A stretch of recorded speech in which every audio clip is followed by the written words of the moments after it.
Enseignante reconvertie en entrepreneur, Lucie Ablawa Sessinou milite pour l'implication des femmes béninoises dans la gestion des affaires des villes du Bénin. Elle fonde avec d'autres femmes conseillères le réseau des femmes élues conseillères du Bénin, dont elle est la présidente en juillet 2018.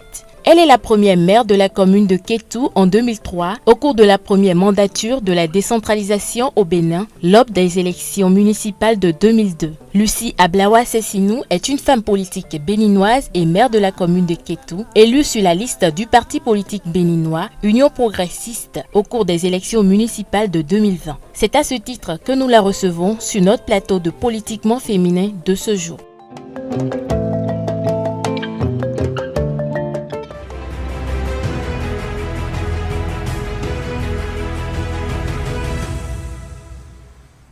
Bonsoir chez vous, chers amis internautes, chers téléspectateurs de ZAE Télévision. C'est le samedi et comme il est de coutume, le samedi après-midi, c'est votre émission Politiquement féminin.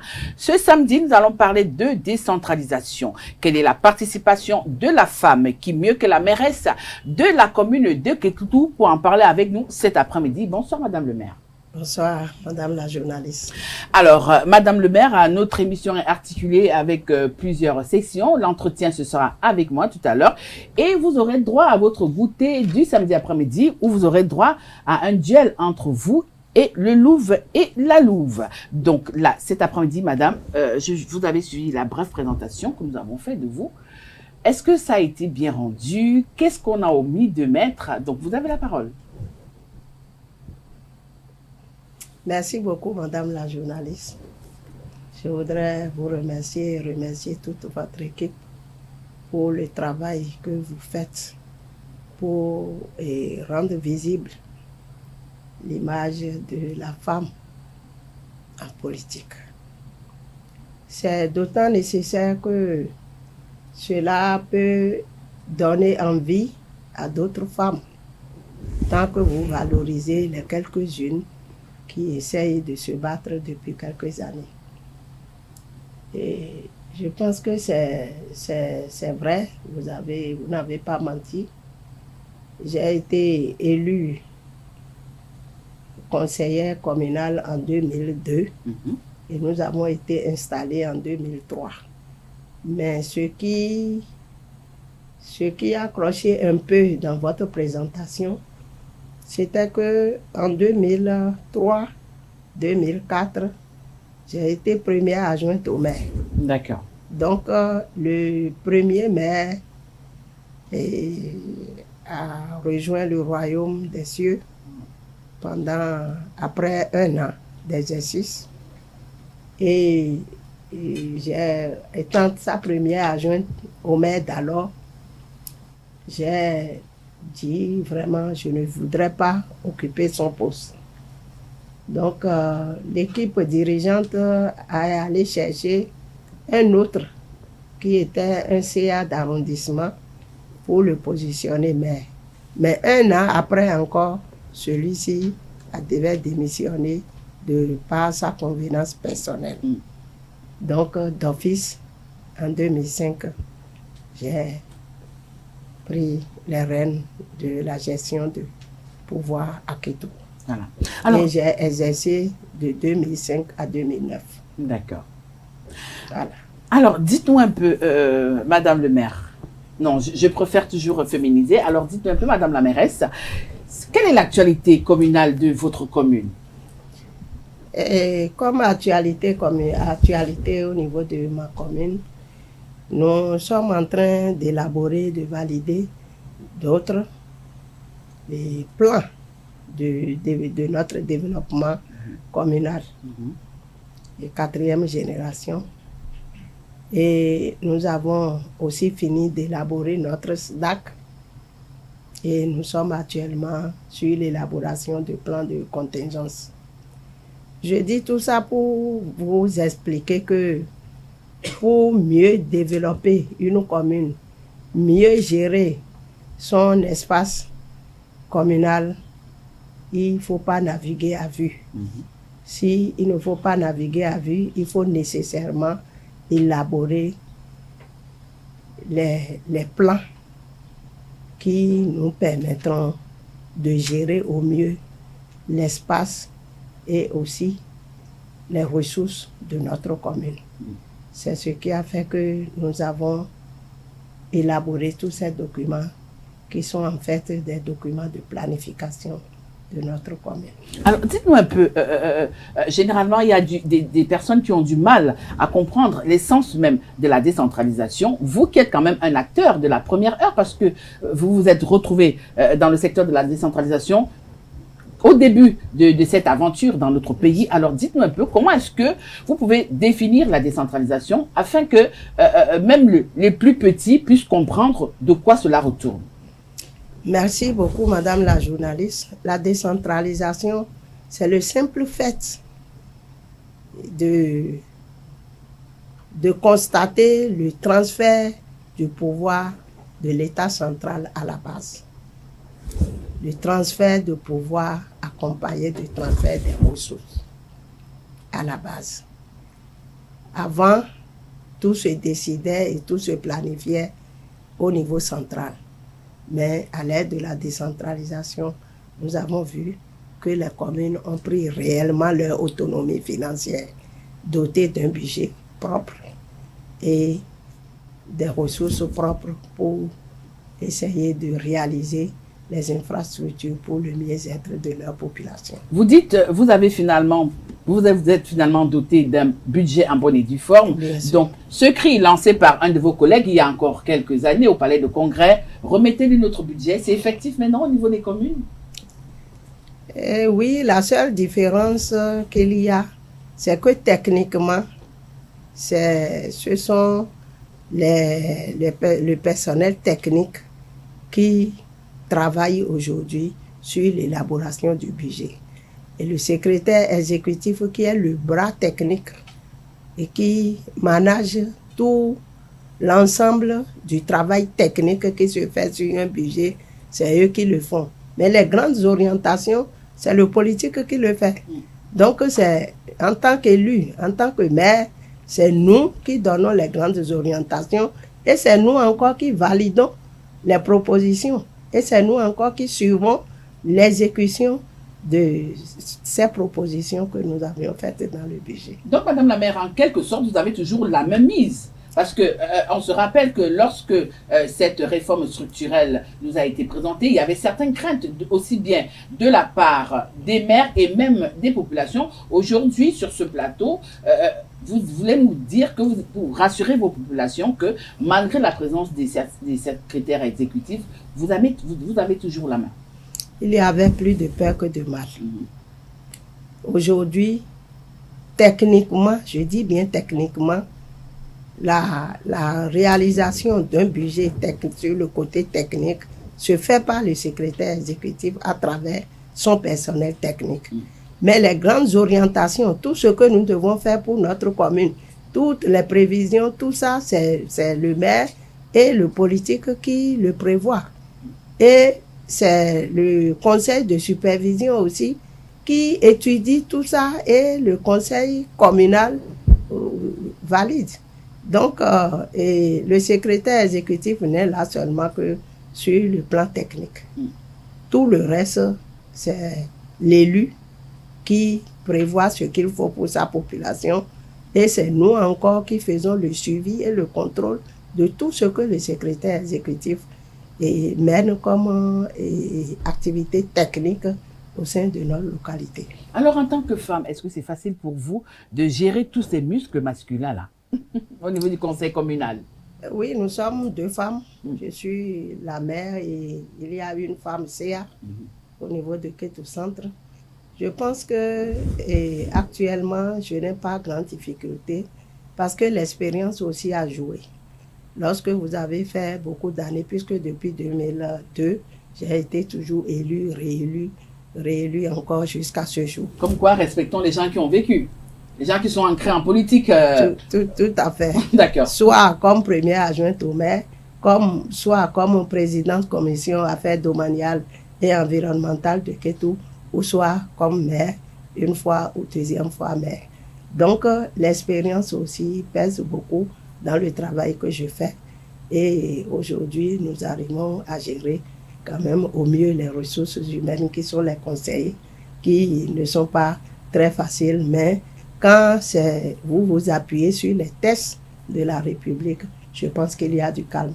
Tout ce que nous faisons, nous regardons les tests et c'est à base des tests que nous prenons tous les actes, c'est à base des tests que nous faisons tout le travail que nous faisons. Donc, il n'y a plus palabre. Oui, il n'y a plus palabre, mais certains estiment que oui, si vous avez cette facilité de gérer le conseil communal de Kétou, c'est parce que les deux grands partis siègent au niveau du conseil communal et que nous n'en avons pas d'autres colorations politiques. Qu'est-ce que vous répondez à ça?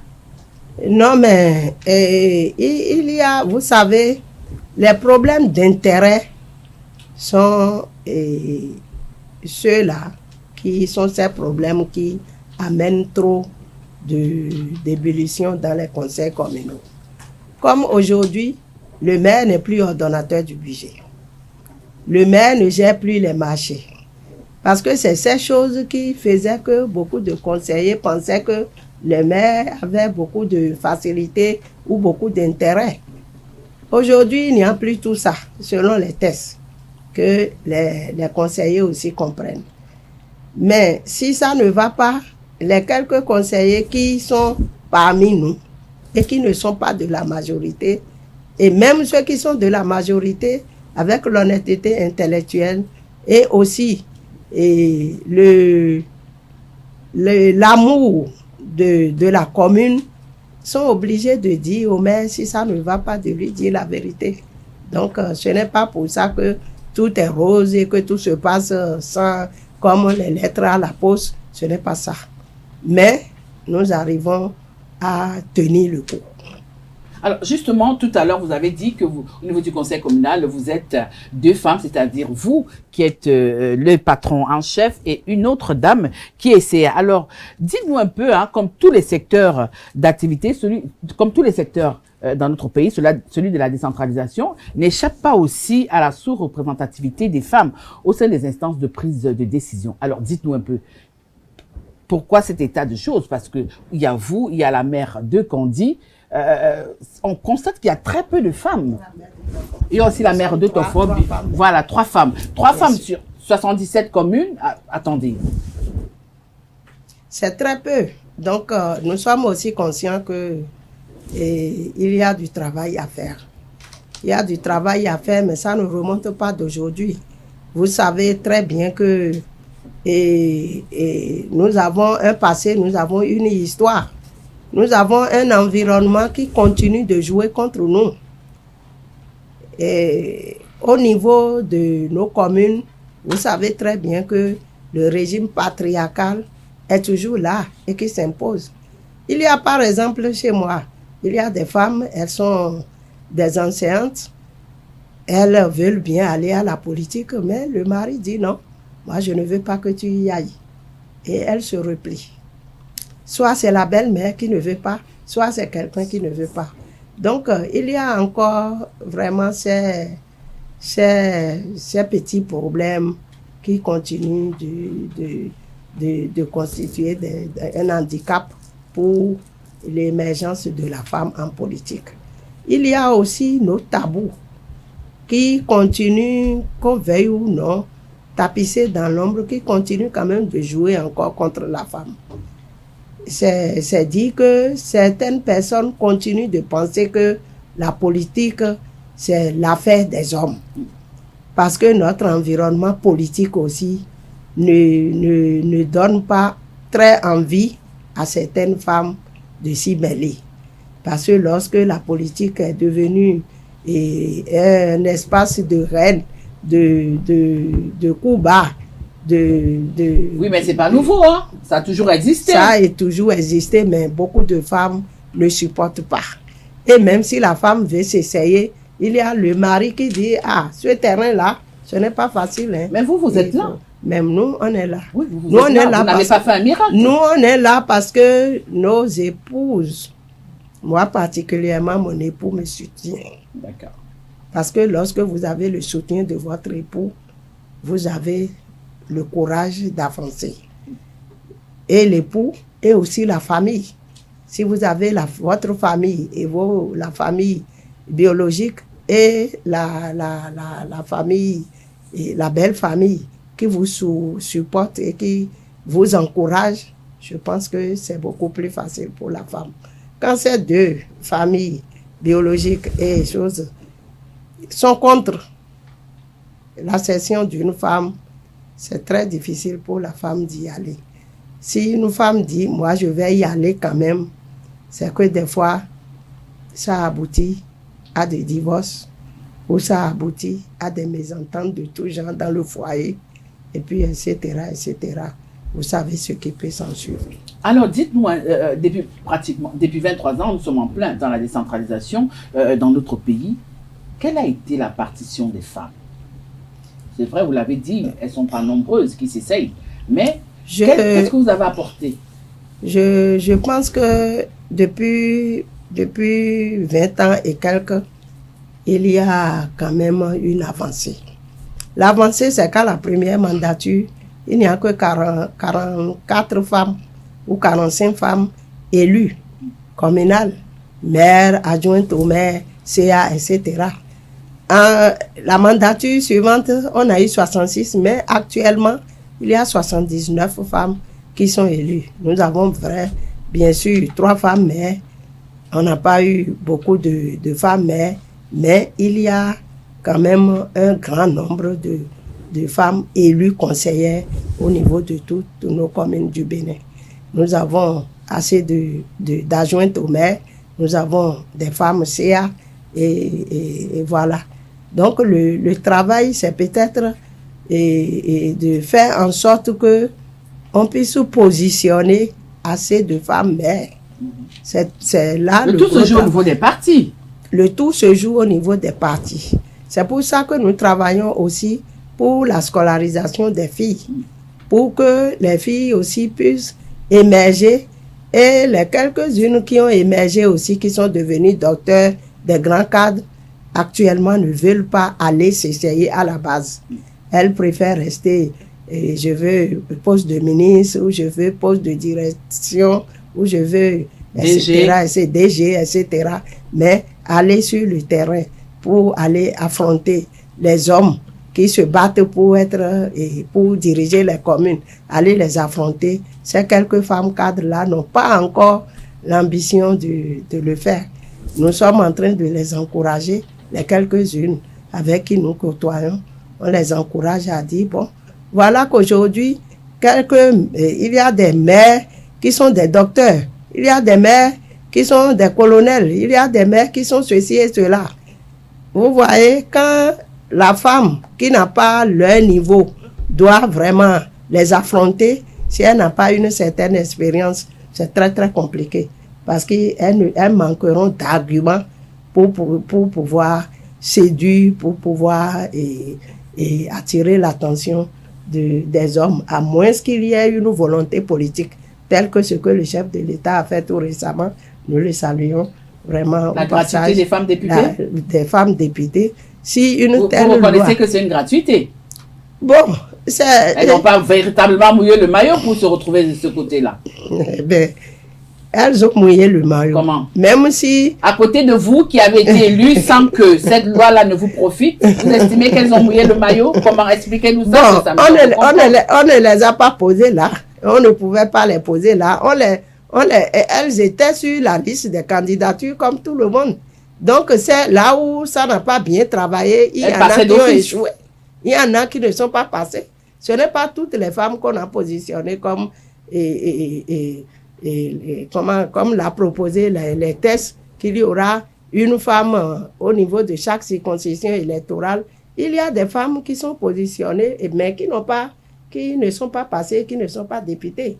Donc, le tout ne suffit pas qu'on dise que vous êtes positionné. Vous êtes positionné, mais si votre parti ne travaille pas, vous échouez. Donc, c'est devenu une lutte entre deux partis, mais de toutes les façons, la loi a donné l'opportunité, l'occasion, quand même, qu'on ait au moins une femme qui sorte la tête au niveau d'une circoncision électorale. Et vous en êtes fiers? Et nous en sommes fiers, ah oui. Parce que quel que soit le chemin, tout chemin mène à Rome, c'est ça? Quel que soit le chemin, nous voulons quand même avoir des femmes au poste de décision, ou les femmes à des grands postes comme les hommes.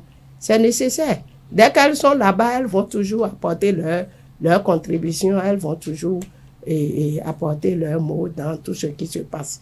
Parce qu'il y a des pays où les gens ont décrété, comment dirais-je, le quota. Oui. Les gens travaillent sur le quota. On dit 50 femmes et 50 hommes. Et dans ces pays-là, qu'est-ce que nous allons dire? On ne veut pas dire que c'est gratuitement qu'on offre, mais c'est une loi qui a dit que tous les partis politiques doivent nécessairement prévoir 50. Oui, mais pour se retrouver sur ces listes, Madame le maire, vous êtes d'accord avec moi que ça passe par des primaires, ce que nous ne connaissons pas encore ici. Oui, mais bien sûr, ce n'est pas passé par des primaires, mais c'est une décision politique pour quand même essayer de quitter l'étape où nous sommes critiqués par tout le monde. Alors, nous allons avancer dans notre entretien. Dites-nous, ce samedi, qu'est-ce que vous pensez, en toute franchise, de la réforme structurelle du secteur de la décentralisation? Par rapport à la réforme, moi, je peux vous dire tout de suite que j'ai apprécié.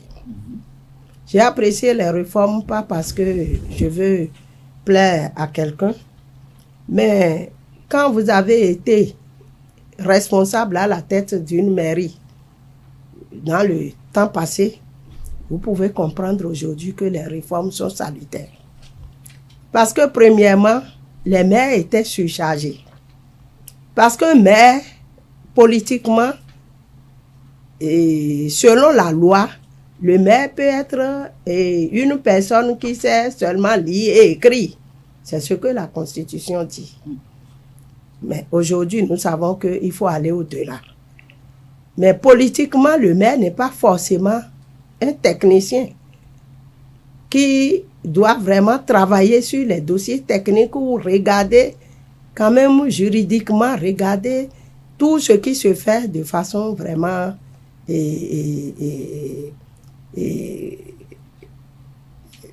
salutaire pour s'éviter de se brûler les doigts.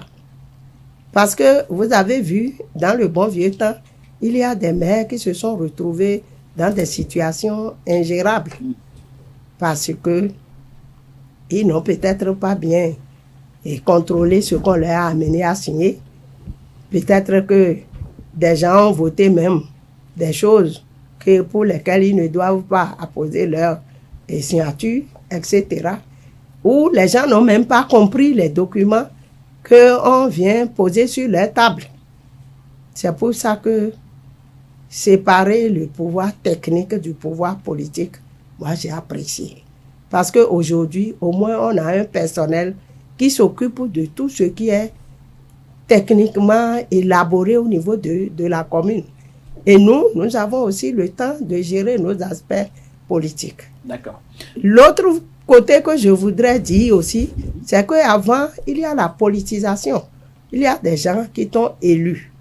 Et aujourd'hui, tu veux peut-être faire faveur à certaines personnes. Les réformes structurelles ont mis un frein à tous ces actes. Et aujourd'hui, les techniciens s'occupent de tout ce qui est volet technique, passation de marché, tout ça et tout ça. Et nous, les maires, on ne se mêle plus de tout ça.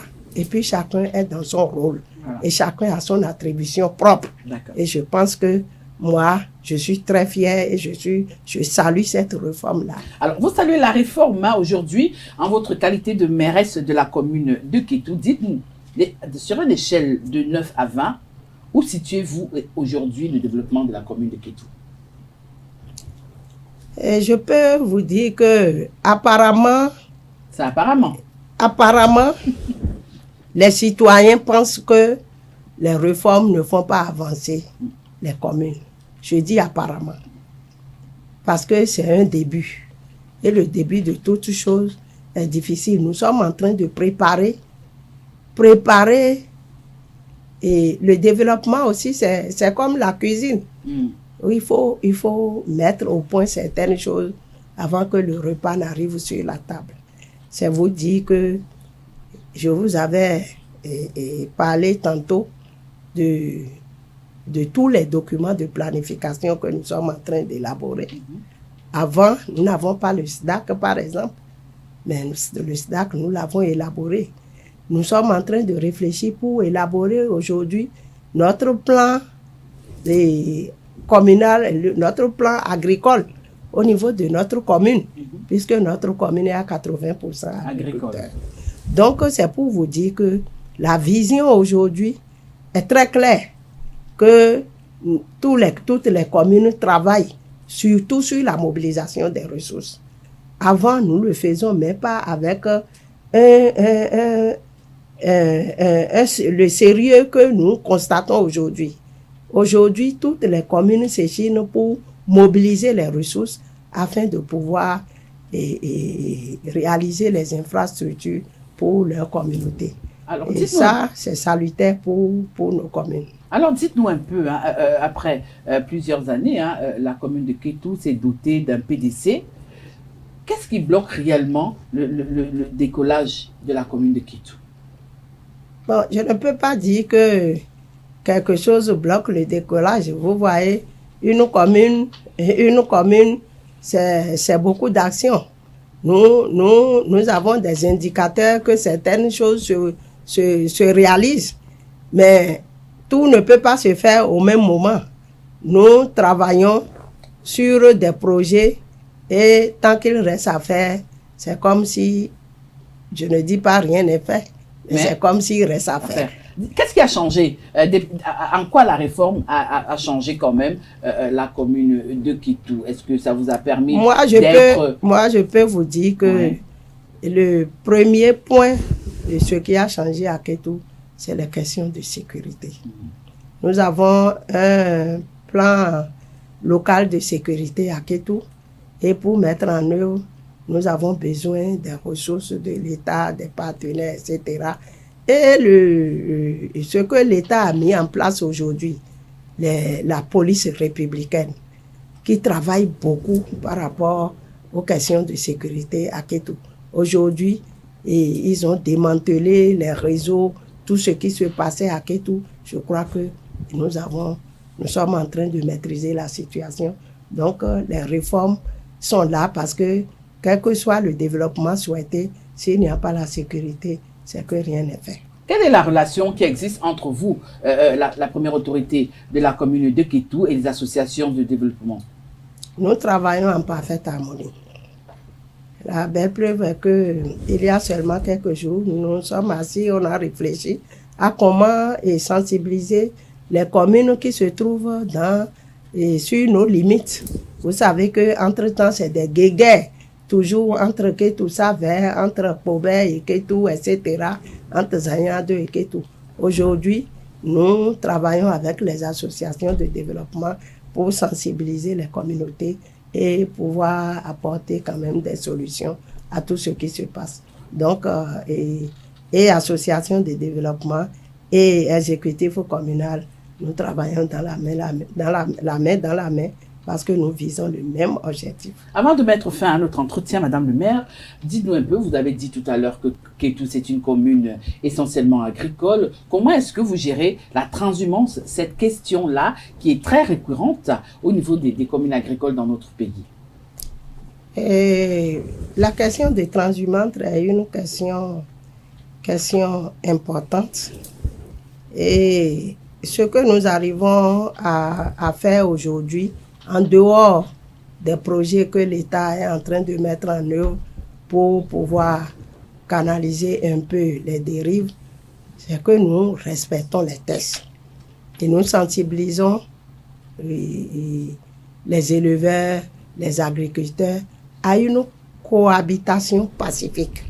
Parce que l'un a besoin de l'autre. Les éleveurs ont besoin de l'agriculteur a besoin aussi des éleveurs. Nous, les citoyens aussi, nous avons besoin des produits agricoles et nous avons besoin aussi des produits de l'élevage pour pouvoir vivre. Donc, notre commune travaille aussi à mettre en œuvre les projets comme Procès et d'autres projets qui consistent à travailler pour la sédentarisation des bœufs, la sédentarisation des animaux, que ce soit des bœufs ou quelque chose d'autres ruminants. nous faisons en sorte que on trouve des espaces pour que ces animaux n'aillent plus dans le champ et qu'on crée aussi des couloirs de passage et de l'eau et puis des fourragères pour permettre à ces animaux de ne plus rentrer dans le champ des agriculteurs. Parce que c'est ça ce qui crée beaucoup de quiproquos entre les deux acteurs. Voilà, Madame le maire, c'est avec vos propos que nous mettons un terme à la première partie de notre émission de cet après-midi. Et c'est à ce moment-là que j'invite ceux-là qui vont vous servir votre goûter du samedi, le loup et la louve, Billy et Karl.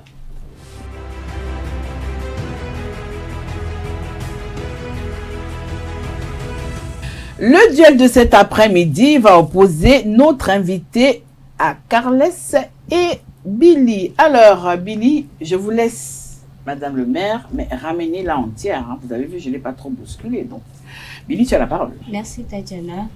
Madame le maire, je vais démarrer par une question très simple. Qu'est-ce que ça fait d'être femme au foyer, femme béninoise, mère au Bénin? Merci, madame. Et être femme au foyer, c'est être mère. C'est avoir la responsabilité de gérer un foyer avec l'aide de son époux. Parce qu'en fait, c'est la femme qui gère le foyer. Quand il y a les enfants, il faut faire le ménage. Quand la maison doit être propre, quand les enfants doivent aller à l'école, quand il faut faire à manger, etc. Tout ça, c'est la femme qui le fait. Maintenant, être maire de commune, oui, c'est gérer la commune. Donc, tout ça demande une organisation derrière. Il faut savoir se planifier. Il faut se planifier, il faut s'organiser, il faut savoir quand est-ce qu'on peut agir pour ne pas mettre de problèmes au niveau du ménage et comment faire pour être aussi en règle vis-à-vis de cette tâche républicaine. Donc, nous essayons de nous planifier, de nous organiser. Et comme je l'ai dit, si le conjoint est d'accord avec vous, il vous aide beaucoup. Depuis vos débuts à aujourd'hui, pensez-vous que la femme béninoise a véritablement sa place dans la politique? Et le développement passe par la politique. Et si nous ne voulons pas mettre 52% de la population de côté et faire un développement déséquilibré, nous sommes obligés d'encourager les femmes à venir à faire la politique. Parce que la politique, c'est en fait l'art de gérer la cité. Ce n'est rien d'autre. Donc, si la femme n'est pas au poste de décision, si elle n'intervient pas sur les priorités qui sont liées à la femme, aux enfants, aux personnes handicapées, etc., je pense que si c'est les hommes seuls, ils oublient quelque part l'essentiel de ce qu'ils doivent dire.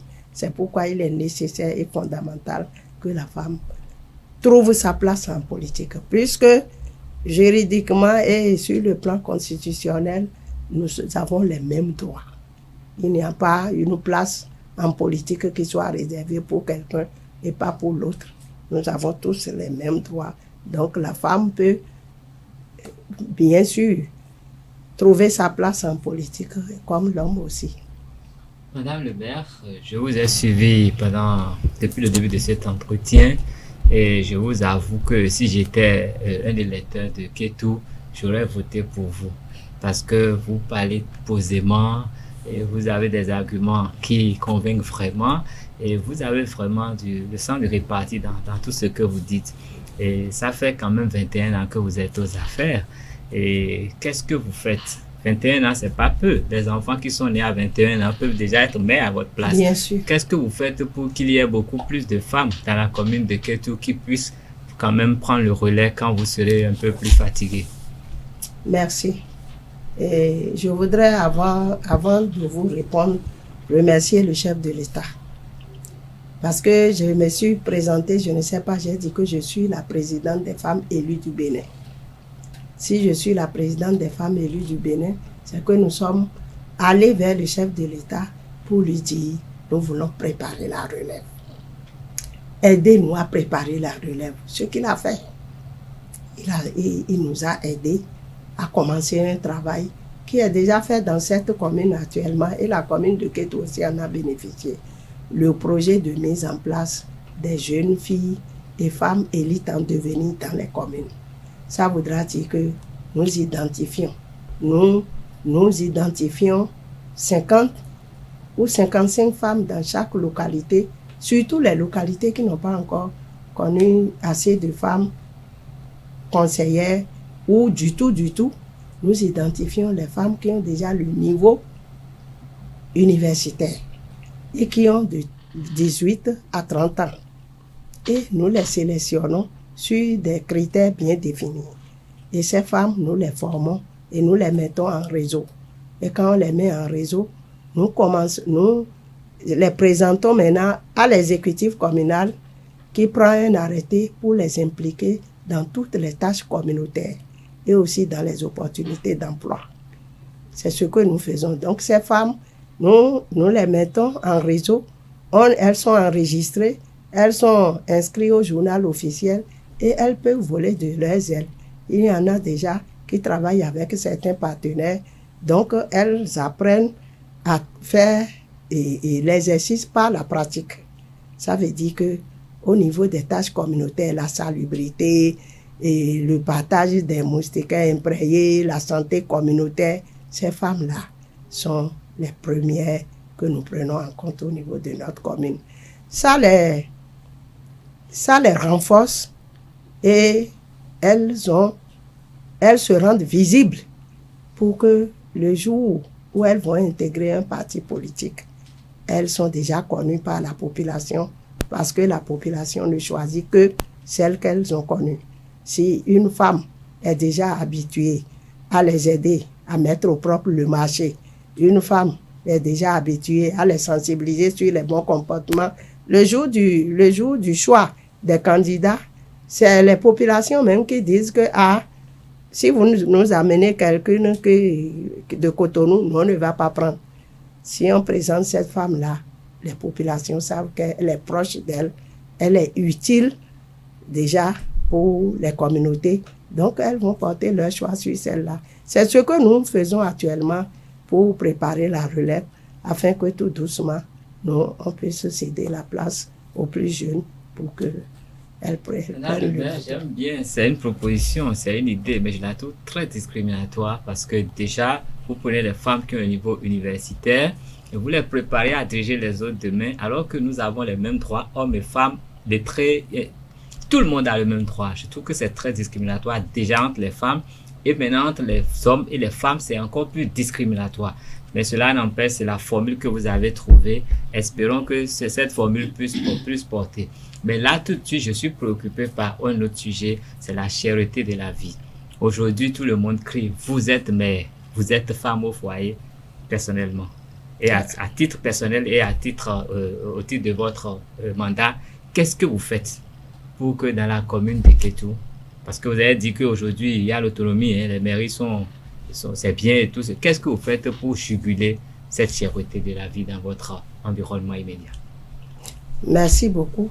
Je crois que le problème de cherté de vie ne concerne pas que le Bénin. Aucunement, je parle de Kétou. Je suis d'accord. Il faut que je situe. Je suis d'accord.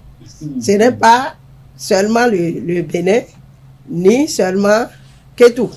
Aucunement. Donc, c'est partout. Non, madame, ça c'est trop facile. Nous, on ne veut pas savoir ce qui se passe ailleurs. Je sais. On veut savoir ce qui se passe à Kétou. Je sais, je vais revenir. J'ai dit au début que j'aurais voté pour vous si j'étais de Kétou. Mais là. Vous pourrez être des lecteurs, hein? Non, il n'y a pas de tabou là. Je crois qu'au niveau de Kétou, qu'est-ce que nous faisons? Ce que nous faisons, c'est nous encourageons même des femmes à produire. Nous encourageons même des femmes à produire. Pourquoi je dis nous les encourageons à produire? Quand on dit qu'il y a la charité, alors que nous avons à Kétou de l'espace, nous avons des terres fertiles. Et il y a des bras valides qui sont là. Chacun a une portion de terre et peut faire le maraîchage. Et peut cultiver des vivriers. Et peut faire des tubercules, etc. Si chacun produit, on aura suffisamment à manger. Si nous avons à manger, on dit que si la faim quitte la misère, le reste est gérable. C'est pour ça que nous encourageons et nous investissons beaucoup dans la production des femmes qui aujourd'hui se déploient pour faire le maraîchage. Nous les avons aidés à faire des prêts au niveau des microfinances pour s'installer. Nous avons travaillé avec celles qui n'ont pas de terre pour qu'elles puissent avoir droit à l'héritage des terres et pouvoir l'exploiter. Donc, en matière de croissance économique, nous ne pouvons pas laisser notre agriculture de côté et dire que nous évoluons. Il y en a qui s'investissent dans le petit commerce, la transformation des produits locaux. Nous travaillons pour qu'on mette en place beaucoup d'infrastructures de transformation des produits locaux, du gari, du tapioca, de notre lafou qui est la base alimentaire de Kétou, etc. Il y en a qui s'investissent dans les petites activités où elles achètent pour revendre. La dernière fois, je faisais la reddition de comptes. Quand un groupe de femmes est venu, elles m'ont posé un problème. Elles ont dit, Madame le maire, nous les femmes du marché, nous voulons bien payer les taxes. Mais il y a des étrangers qui viennent et au lieu d'acheter chez nous, ils vont dans les villages pour aller rafler tout ce que nous on achète pour venir revendre au marché. Il y a des étrangers qui viennent, elles vont dans les villages pour aller rafler. Vous devez faire quelque chose pour que ces étrangers, quand ils viennent, qu'ils achètent chez nous et à nous maintenant d'aller acheter. Donc, nous sommes sur ce débat et nous sommes en train de chercher des voies et moyens pour qu'elles réduisent un peu leur marge bénéficiaire pour permettre à ceux-là qui vont venir de loin d'avoir le courage d'acheter chez elles et d'aller aussi revendre. Donc, il y a tellement d'initiatives que nous prenons, même au niveau de notre conseil communal aussi. On a décidé d'arranger les voies qui mènent dans les grands villages producteurs pour faciliter aussi le déplacement. La mairie a de l'argent pour ça? Il y a un budget, Carmen. Qu'est-ce que tu racontes? La réforme a trouvé le budget. Ce n'est plus comme avant. Non, il y a l'État qui fait un travail. C'est l'État? Oui, l'État fait un travail. L'État fait un travail. De moins en moins, les communes sont capables de le faire. De moins en moins les communes, mais ce que les communes peuvent vous faire, puisque l'État n'arrive jamais à rien faire, à tout faire. Oui. Il y a toujours à faire. Il y a toujours des petits ruelles, il y a toujours des choses que nous faisons pour pouvoir accompagner le travail que l'État fait. Madame le maire, quand on parle des réformes structurelles instaurées dans le secteur de la décentralisation, à votre avis, est-ce qu'elles sont complètes? Est-ce qu'il n'y a rien à revoir? Les réformes? Les réformes structurelles. Oui. Et il n'y a jamais... Si on dit que quelque chose est bon, ou quelque chose est... ce n'est pas que c'est zéro faute. Il y a toujours des choses à compléter pour parfaire l'initiative. L'initiative est bonne et géniale. Mais dans la pratique, nous avons compris que les secrétaires exécutifs qui n'ont jamais travaillé dans les mairies, dans les communes, et qui sont sortis des privés, ne maîtrisent pas encore tout le rouage de fonctionnement des mairies. Donc, à l'avenir, peut-être on va les former avant de les déployer, ou bien ils vont mettre les critères de ceux qui ont déjà l'expérience des communes, oui, pour vraiment insister là-dessus. Vous, en tant que maire, en tant que femme politique béninoise, lorsqu'on vous demandera, lorsque vous ne serez plus maire, bon, je ne vous le souhaite pas, mais bon, ça arrive, lorsque vous ne serez plus maire, lorsqu'on vous demandera en tant que femme politique et pour avoir été, qui a été maire, de quelle réalisation vous êtes fière aujourd'hui? Tout au long de votre parcours, tout le parcours que vous avez fait, quand vous observez votre parcours jusqu'à aujourd'hui, quelle est cette réalisation, quelles sont ces réalisations-là dont vous êtes fière, dont vous pouvez vous vanter en tant que femme politique? Et si je dois citer des réalisations, elles sont nombreuses. Mais les réalisations dont je suis très satisfaite, c'est que nous avons eu à construire des centres de santé, des écoles maternelles et des marchés. Je dis ça pour que vous compreniez que le mieux-être d'une population, le développement d'une population passe par l'éducation.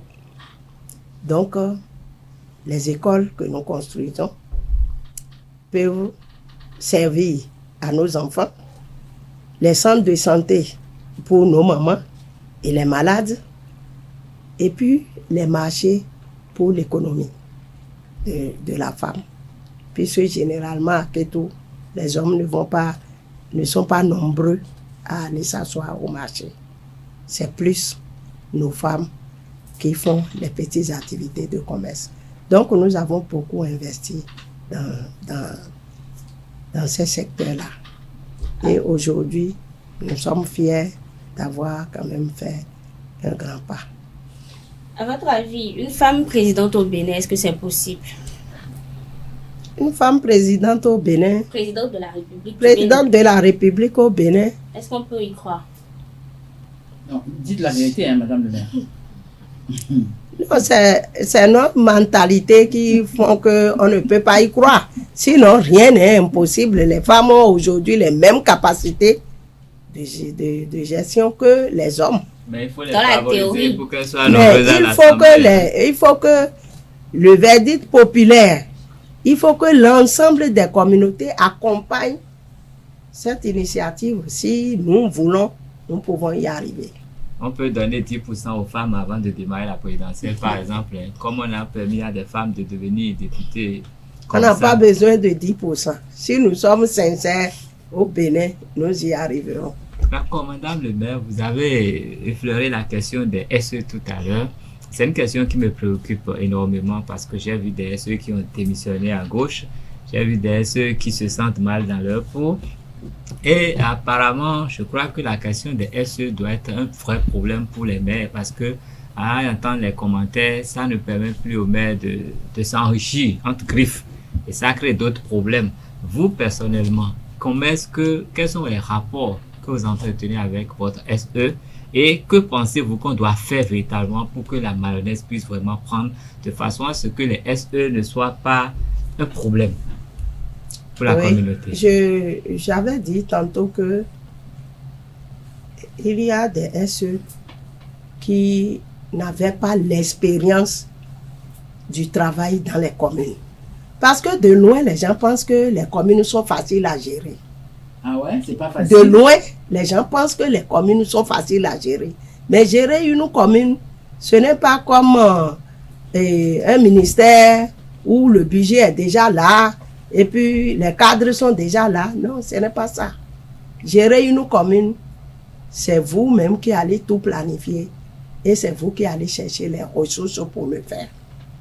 Et vous n'avez toujours pas les compétences. C'est pour ça que j'ai dit, les techniciens qu'on a mis en place, c'est bien pour les communes, pour renforcer la capacité technique des communes. Mais en dehors de ça, j'ai bien dit aussi qu'il y a des SE qui ne tiennent pas. Ça dit qu'on a été ne tiennent pas parce que dans la mise en place des SE qui ne tiennent pas, c'est parce qu'ils n'ont pas l'expérience de tout le travail qui se fait dans les administrations. Il y a des SE qui sont sortis du privé.